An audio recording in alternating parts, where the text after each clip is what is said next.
गुजरात के अहमदाबाद में बड़ा विमान हादसा हुआ। ये अहमदाबाद के मेघानी इलाके में हुआ है।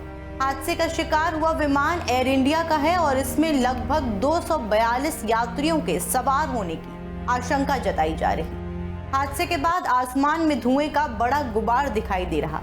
विमान अहमदाबाद एयरपोर्ट से टेक ऑफ करते ही हादसे का शिकार हो गया।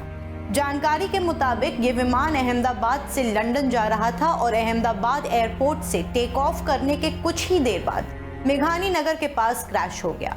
एयरपोर्ट से मेघानी नगर की दूरी लगभग 15 किलोमीटर है। अब इसका वीडियो सोशल मीडिया पर वायरल है। प्लेन क्रैश के कई वीडियो सोशल मीडिया पर वायरल हैं, जिनमें दुर्घटना स्थल से धुएं का काला गुबार आसमान में उठता हुआ दिखाई दे रहा है। गुबार देखकर लोग दहशत में हैं। ये भयावह दृश्य देखकर कई लोग अपने अपने घरों से बाहर निकलकर इसका वीडियो बनाने में लगे हैं। इमरजेंसी रिस्पांस टीम की तैनाती मौके पर कर दी गई है। अधिकारियों ने अभी तक दुर्घटना के कारण की पुष्टि नहीं की। मेघानी नगर क्षेत्र के निकट धारपुर से भारी धुआं दिखाई दे रहा। क्रैश प्लेन बोइंग का 787 ड्रीमलाइनर बताया जा रहा है, जो 11 साल पुराना था। घटना स्थल पर अग्नि मिशन दल की टीमें पहुंच गई हैं और राहत और बचाव कार्य जारी है। राहत कार्य के लिए एनडीआरएफ की 12 टीमें मौके पर भेजी गईं। फ्लाइट संख्या AI 171 हादसे का शिकार हुई है, जो अहमदाबाद से लंदन जा रही थी। विमान रिहायशी इलाके में क्रैश हुआ। ऐसे में बड़ा नुकसान होने की आशंका है। हादसे की सूचना मिलते ही गुजरात के सीएम भूपेंद्र पटेल भी अहमदाबाद के लिए रवाना हो गए। केंद्रीय गृह मंत्री अमित शाह ने भी गुजरात सीएम और अहमदाबाद के कमिश्नर से फोन पर बात की और उनसे हालात के बारे में जानकारी ली। एयर इंडिया ने भी हादसे की पुष्टि की है और बयान में कहा कि वो हालात की समीक्षा कर रहे हैं। सूत्रों के मुताबिक गुजरात के पूर्व मुख्यमंत्री और वरिष्ठ भाजपा नेता विजय रूपाणी भी इस प्लेन में सवार थे। एनडीआरएफ ने एक बयान में कहा कि 90 कर्मियों वाली उसकी 3 टीमें गांधीनगर से विमान दुर्घटना स्थल पर भेजी गई हैं। वडोदरा से कुल 3 और टीमें भेजी जा रही हैं। तस्वीर में दिख रहा है कि विमान का एक विंग टूट कर गिरा हुआ है। दमकल कर्मी पानी की बौछार कर आग पर काबू पाने की कोशिश कर रहे हैं। फिलहाल आग पर कुछ हद तक काबू पा लिया गया है। विमान एयरपोर्ट से टेक ऑफ कर रहा था जब ये हादसा हुआ था। चारों तरफ अफरा तफरी का माहौल है। लोग इस भयावह हादसे को देखकर भयभीत हैं और इधर उधर भाग रहे हैं। विमान पूरी तरह से क्षतिग्रस्त हो गया है। विमान का अधिकांश हिस्सा जलकर खाक हो चुका है। ऐसे में किसी के भी जीवित बचने की आशंका कम है।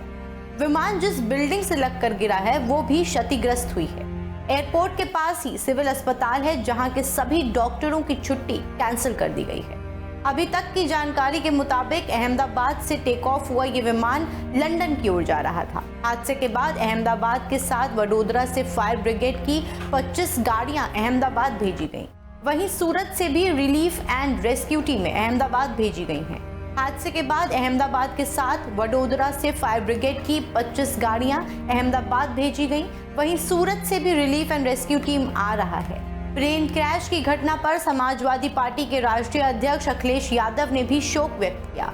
हालांकि सपा चीफ ने तत्काल स्पष्टीकरण की मांग की है। बहुत दुख की बात है कि एयर इंडिया का एयरक्राफ्ट क्रैश हुआ और जब एयरक्राफ्ट क्रैश होता है तो घटना बहुत बड़ी होती है। इसलिए इस समय पर इतनी जानकारी मिली तो हमारी अपील यही होगी सरकार से। हालांकि सरकार खुद कोशिश कर रही होगी कि सभी यात्रियों को बचाएं, सुरक्षित पहुंचाएं और उनका इलाज हो। और हमारी भगवान से ये प्रार्थना है कि अगर इतना बड़ा एक्सीडेंट हुआ है तो किसी की जान न जाए। सोशल मीडिया साइट X पर अखिलेश ने लिखा कि अहमदाबाद प्लेन क्रैश की दुर्घटना का तुरंत स्पष्टीकरण आए, जिससे आशंकाओं का उन्मूलन हो सके।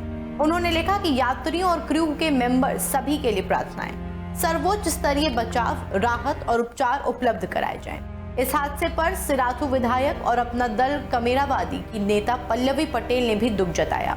उन्होंने लिखा कि अहमदाबाद के सरदार वल्लभ भाई पटेल एयरपोर्ट के पास मेघानी नगर में विमान हादसे की खबर प्राप्त हुई। मैं भगवान से सभी यात्रियों और क्रू मेंबर्स की सुरक्षा के लिए प्रार्थना करती हूँ। मेरी कामना है कि जो भी हताहत हुए हैं वो जल्द से जल्द स्वस्थ हों। इस हादसे को लेकर एयर इंडिया की तरफ से सोशल मीडिया प्लेटफॉर्म X पर जानकारी दी गई। फिलहाल अहमदाबाद एयरपोर्ट से सभी उड़ानों को स्थगित भी कर दिया गया है। आगे की अपडेट्स के लिए देखते रहें और बने रहें हमारे साथ डेली 24 भारत।